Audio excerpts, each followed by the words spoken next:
کہ جو خود اور خود ابن عربی کہتے ہیں کہ ما شمت رائحۃ الوجود، کہ جنہوں نے اصل وجود کی بو تک نہیں سونگی.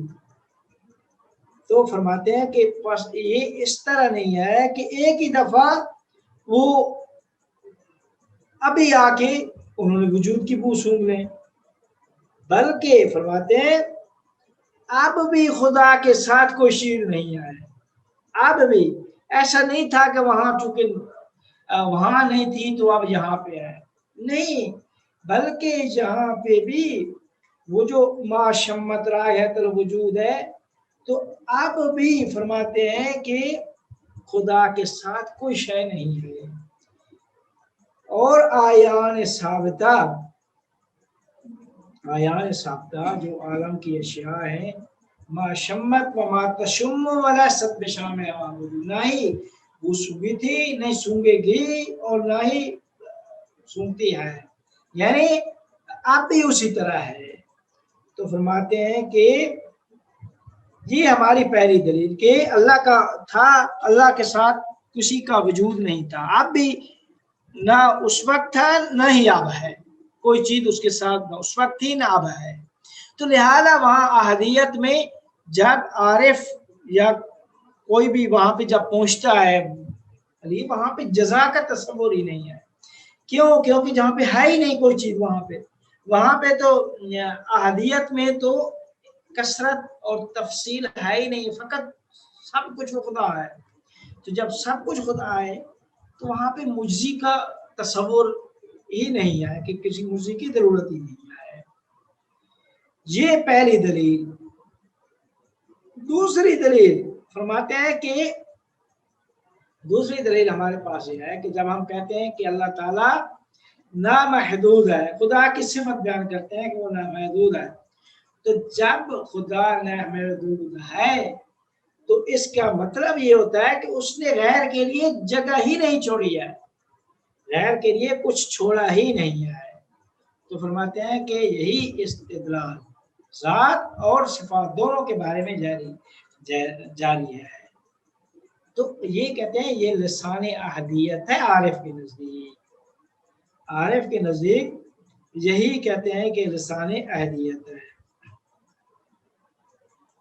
فرماتے ہیں کہ بس ابن عربی فصوص میں مختلف مقامات پہ وہ ذکر کرتے ہیں کہ عارف کامل وہ ہے کہ نہ کثرت بین ہو اور نہ ہی وحدت خالصہ، بلکہ عارف وہ ہے کہ جو مقام جمع الجم پہ پہنچا ہو. ٹھیک ہے. تو فرماتے ہیں کہ ہم کیا کہتے ہیں ایک عظیم ایک نقطہ یہاں پہ بیان کرتے ہیں کہ جس کو نہ سمجھنے کی وجہ سے تاریخ میں زیادہ نزاعات اور جھگڑے واقع ہوئے ہیں، اور وہ یہ ہے کہ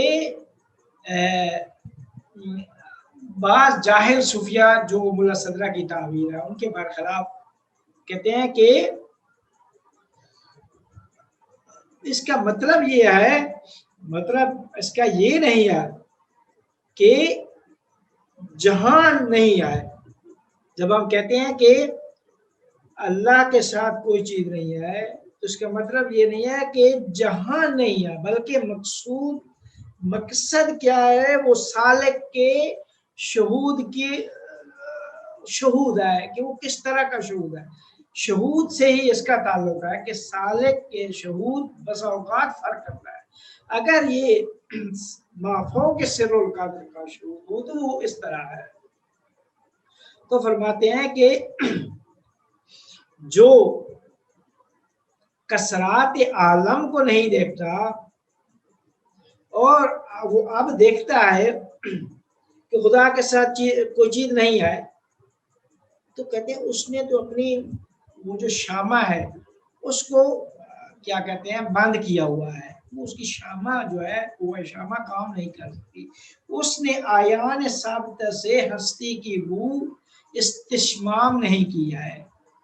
جس طرح ایک عارف مقام فنا پہ پہنچتا ہے نہ یہ کہ وہ نابود ہو جاتا ہے، بلکہ مطلب یہ ہوتا ہے کہ وہ اپنے آپ کو نہیں دیکھ رہا، یا کہ کہتے ہیں کہ وہ دیکھتا ہے کہ غیر اللہ تو کوئی چیز نہیں ہے، سب چیز وہ ہے۔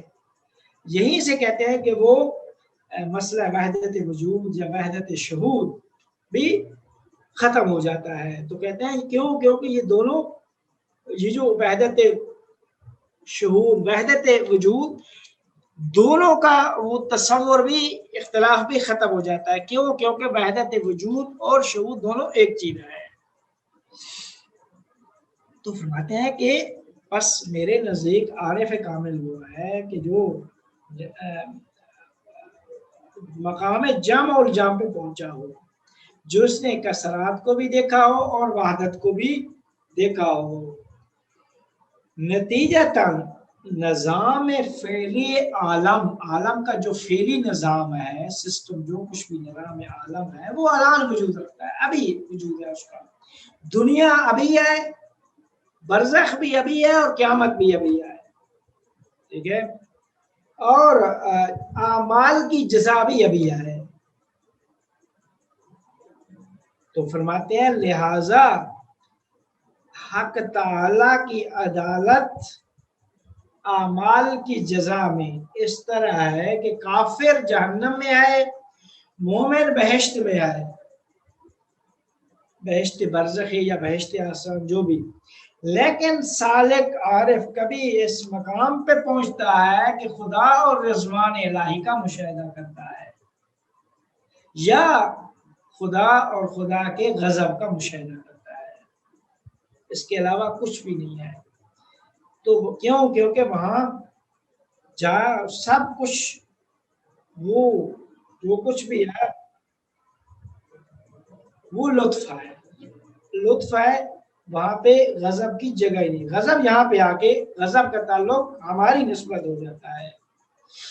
تو کہتے ہیں کہ یہاں جب یہاں پہ پہنچتے ہیں تو پھر مسئلہ جزا اور گمبھیر اور کیا کہتے ہیں عمیق ہو جاتا ہے۔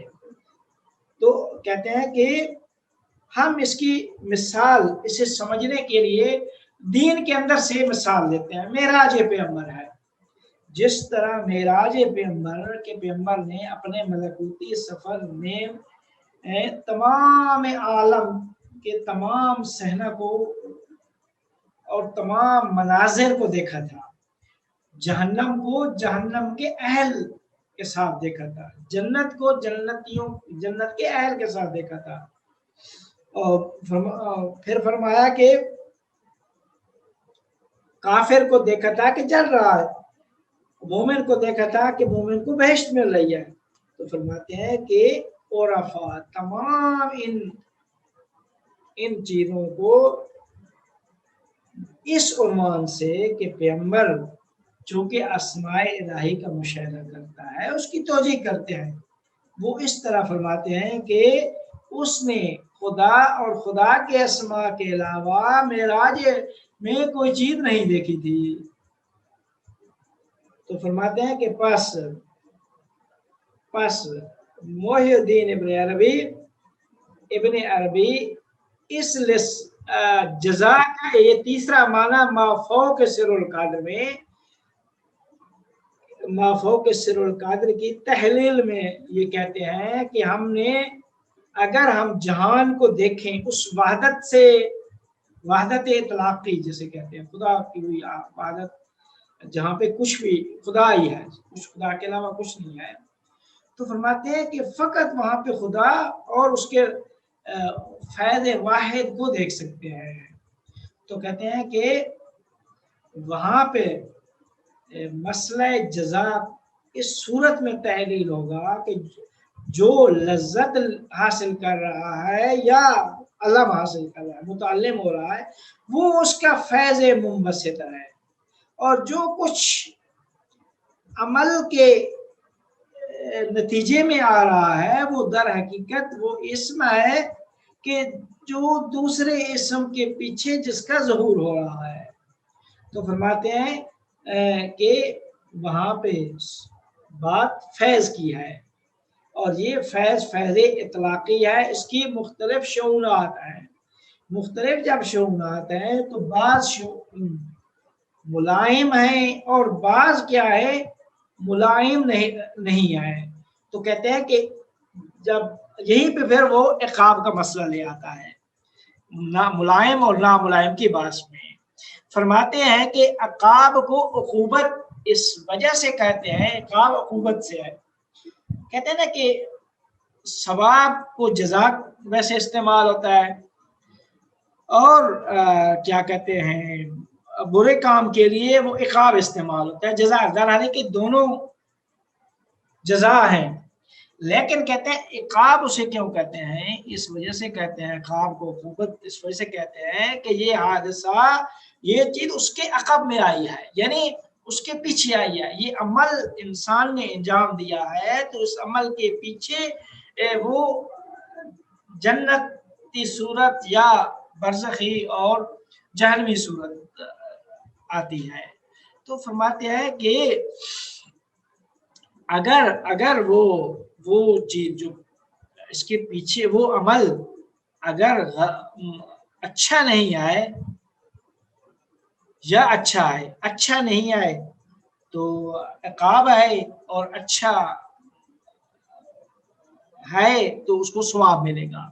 تو کہتے ہیں کہ اصطلاح شرعی میں اس کو ثواب کہا جاتا ہے، کہ اچھی عمل کی جزا کو ثواب کہا جاتا ہے اور برے عمل کو عقاب کہتے ہیں. درحال کہ عقاب بھی دونوں کو کہہ سکتے ہیں، کہ عقاب چونکہ عقب میں آتا ہے تو عمل کے پیچھے جو کچھ آتا ہے، اب وہ عمل اچھا ہوگا تو اس کے پیچھے ثواب آئے گا، اگر وہ عمل برا ہوگا تو اس کے پیچھے وہ کیا کہتے ہیں عقاب عذاب آئے گا.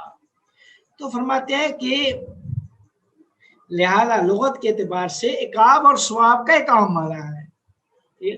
تو کہتے ہیں کہ قرآن مجید جہنم اور بہشت کو ثواب سے یاد کر رہا ہے، جہنم اور جنت کو ثواب سے یاد کر رہا ہے. تو کہتے ہیں کہ بہرحال انسان کے اعمال جو ہیں یا نرم ہیں یعنی اچھے ہیں تو ثواب شرعی کا اسے ثواب کہا جاتا ہے، یا اس طرح کے اچھے نہیں ہیں غلط کام ہے تو فرماتے ہیں کہ اسے عقاب کا کہتے ہیں اس معنی میں. تو یہ ابن عربی کی نگاہ میں یہ کہتے ہیں کہ صورت ہے سر القادر کی، سر القادر. تو بس جزا کی 3 صورتیں بیان کر دیں. جزا کے عمل سے جب ابن عربی فارغ ہوتے ہیں تو تیسری بحث دین کے وہ معنی عادت کو ذکر کرتے ہیں، کہ دین کا تیسرا معنی عادت ہے. پہلا انقیاد کا، دوسرا جزا کی 3 صورتیں. اب عادت کے معنی پہ بحث میں شروع ہو جاتے ہیں، بحث کا آغاز کرتے ہیں. کہتے ہیں عادت کا ایک عرفی معنی ہے کہ ایک شخص ایک کام کو ایک دفعہ انجام دیتا ہے اور پھر بعد میں چند دفعہ اسی کام کی طرف پلٹتا ہے اور اسی کو انجام دیتا ہے تو وہ کام اس کے لیے عادی بن جاتا ہے. تو کہا جاتا ہے کہ یہ عادت ہے. مثال دے رہا ہوں کہ جو ہے نا وہ کسی نے صبح اٹھ کے ورزش کی ہے تو چند بار کی ہے تو اب اس کی عادت بن گئی ہے. تو فرماتے ہیں کہ اب ابن عربی اس کی تحلیل میں فرماتے ہیں کہ دین جزا ہے، ٹھیک ہے، اور جزا ہے اور عادت بھی ہے. جس طرح دین جزا ہے ویسے عادت بھی ہے. کہتے ہیں یعود الامر الی صاحبہ، ہر کام اس کے صاحب کی طرف اس کی بازگشت ہے. ٹھیک ہے، یعنی دوسرے لفظوں میں جو بھی عمل کسی آدمی سے سرزد ہوگا، چاہے وہ عقیدہ ہے، چاہے اخلاق ہے، چاہے وہ ظاہری عمل، وہ عمل نہ معدوم ہوتا ہے اور نہ ہی اپنے عامل کو چھوڑتا ہے، بلکہ لیس للانسان الا ما سعی، بلکہ خود اسی کی طرف پلٹتا ہے. جو عمل کرنے والا ہوتا ہے وہ عمل اس سے نہ ہی معدوم ہوتا ہے نہ ہی اس سے جدا ہوتا ہے، بلکہ اسی کی طرف پلٹتا ہے. جو عمل اس نے کیا ہے اچھا ہوگا تو بھی اسی کی طرف پلٹے گا، برا ہوگا تو بھی اسی کی طرف پلٹے گا. تو بس فرمایا کہ دین یعنی عادت، یعنی جب تکرار ہوگا تو عادت بنے گی. تو فرماتے ہیں یہاں چونکہ تکرار ہے دین میں تو عادت بھی ہے. اور اس کی دوسری وجہ یہ ہے، کہتے ہیں کہ دوسری وجہ یہ ہے کہ انسان کا جو، چونکہ انسان اپنے اصلی محل کی طرف لوٹتا ہے، اور محل کیا ہے؟ وہ اللہ کا وعدہ، کہ اللہ نے کہا تھا کہ اچھے عمل کریں گے یا برے تو میں آپ کو اللہ نے وعدہ کیا تھا کہ وہ قیامت معاد کا وعدہ کیا تھا. تو کہتے ہیں کہ چونکہ انسان کا اپنے اصلی محل کی طرف لوٹتا ہے، اور وہ اصلی محل وہ معاد ہے قیامت کے دن ہے، تو فرماتے ہیں دین کا معنی یہیں سے عادت بن جاتا ہے. یعنی دین عادت ہے. کیوں عادت؟ اور معاد اس میں ہے. عادت میں عود ہے کہ خود عود یعنی پلٹنا، جو کچھ بھی انسان عادت کرتا ہے وہ عمل اسی کی طرف پلٹتا ہے. تو عود بھی ہے، اور اسی عمل جو عمل کیا ہے عادت ہے اس کا اللہ نے وعدہ بھی کیا ہے معاد بھی، تو اس میں معاد بھی ہے. اچھا آپ پھر وہ ایک بات فرماتے ہیں کہ ایک بات وہ آگے پھر ابن عربی ایک عرفانی اور فلسفی بحث میں شروع ہو جاتے ہیں کہ عادت کا مطلب پہلی حالت کی طرف پلٹنا یہ محال ہے. وہ اعادہ معدوم جسے کہا جاتا ہے فلسفی میں بھی. کیونکہ فرماتے ہیں تکرار نظام تکوین میں عقلاً محال ہے، لہذا عادت کا معنی تکرار یہ محال ہے. لہذا فرماتے ہیں کہ اس کے بالطبع یہ بھی معنی کہ ہستی کا ایک گوشہ اس کا نام جزا ہے وہ بھی محال ہو جائے گا. تو فرماتے ہیں کہ چونکہ اللہ تعالیٰ کے اسماء الہی کی حکومت ہے، ٹھیک ہے، ہر اسم اپنا کام انجام دیتا ہے، اور اسماء الہی میں تکرار نہیں ہے. اسماء الہی میں تکرار نہیں ہے، لہذا تجلیات اسماء میں بھی تکرار نہیں ہے. لا تکرار فی التجلی، تو در نتیجہ عود بھی نہیں ہے، یعنی پلٹنا بھی نہیں ہے. تو پس عادت عقلی معنی میں محال ہے، عقلی معنی میں محال ہے. لیکن فرماتے ہیں کہ عادت ایک جہت میں وجود رکھتی ہے اور دوسری جہت میں نہیں رکھتی ہے، اسی طریقے سے جزا بھی ہے. تو کہتے ہیں اگر ہم کہیں جزا یعنی اس خود عمل کی طرف پلٹنا ہے، جو بھی جتنا عمل انجام دے گا چاہے چھوٹا چاہے زیادہ، تو خود اسی عمل کو دیکھے گا. تو یہ کہتے ہیں یہ مجاز گوئی ہے. کیونکہ عینیتی درکار نہیں ہے، عینیت کا تصور ہی نہیں ہے کہ خود وہی عمل تکرار ہوگا. عینیت نہیں ہے کہ اس کی اور اس کے کیس میں اور اس میں عینیت ہے، نہیں، بلکہ جزا ایک حال ہے جو دوسرے حال کے عقب میں آتا ہے، دوسرے حال کے آتا ہے، یعنی دوسرے حال کے بعد آتا ہے. تو فرماتے ہیں کہ بس دو نقطے اور ابن عربی فرماتے ہیں کہ اگر جہان کو ہم کثرت کی نگاہ سے دیکھیں تو فرماتے ہیں کہ انقیاد اور جزا اور عادت دین کی یہ تین معانیوں کی بحث وہاں پہ پیش آتی ہے اگر ہم جہان کو کثرت کی نگاہ سے دیکھیں. لیکن اگر ہم مشاہدہ وحدت سے غفلت نہیں کریں گے تو یہ پھر نسبی بن جائیں گی، مطلق نہیں ہوگی. یعنی جزا ایک جہت میں ہوگی، دوسری جہت میں جزا نہیں ہوگا. اسی طریقے سے انقیاد اور عادت بھی ایک جہت میں ہوگی، دوسری میں نہیں ہے. پھر کیا کہتے ہیں عرفان میں ابن سینا کیا کہتے ہیں ابن عربی معاد کے بارے میں شروع ہو جاتے ہیں کہ قوس معاد وہ قوس صعود، قوس نزول نہیں ہے، صعود ہے. اور کیا کہتے ہیں دین میں اس کا آغاز قبر سے شروع ہو جاتا ہے، قبر سے شروع ہو جاتا ہے جسے آخرت کہا جاتا ہے، قبر سے آخرت کا آغاز ہوتا ہے اور جنت و جہنم سے اس کا اختتام ہوتا ہے۔ تو بس ابن عربی اور ابن عربی سے متاثر جو بھی افکار نظریات کے لوگ ہیں ان کے نزدیک معاد قوسِ صعود ہے، یعنی نزول نہیں ہے اوپر سے نیچے نہیں، اب ہم نیچے سے اوپر جا رہے ہیں۔